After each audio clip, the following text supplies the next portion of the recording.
Welcome back to Patch Stats.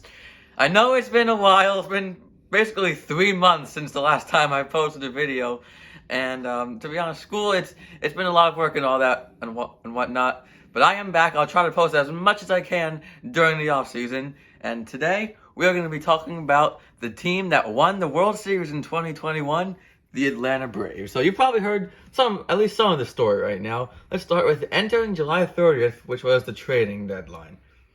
The Braves were 51-53, 2 games under 500. But then they were still 5 games back of the Mets, who were in first place at the time. So you wouldn't have looked at the Braves and thought that was a postseason-bound team.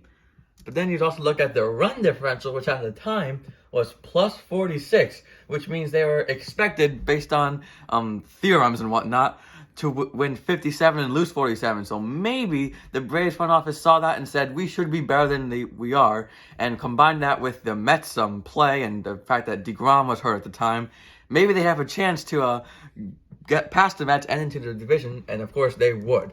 Their trade deadline acquisitions, which significantly helped, were Jock Peterson, Adam Duvall, Eddie Rosario, and Jorge Soler. And these aren't superstars by any means, but they are solid players that most casual fans would have heard of. So, and you would think maybe they'd have to give up a couple pieces, but the answer was no.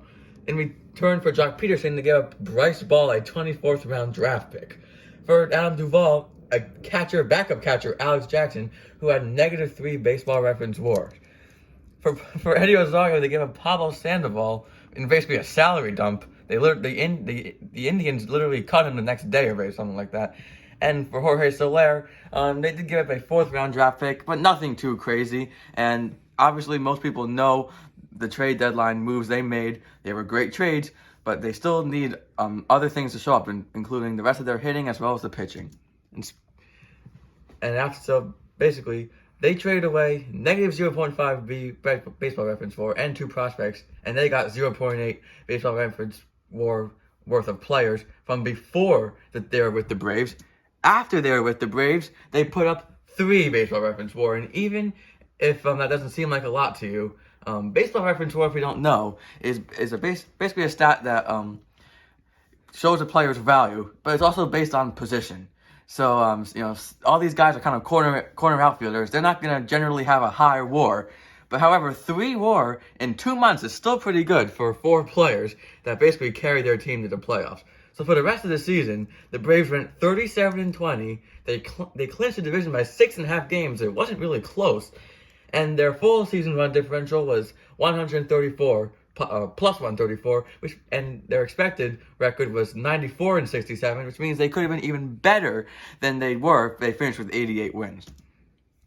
But another reason why they're so good is their infield. They always had a great infield. The best infields in baseball were the Blue Jays with 22.5 baseball reference WAR, the Padres with 17.5, the Astros also with 17.5.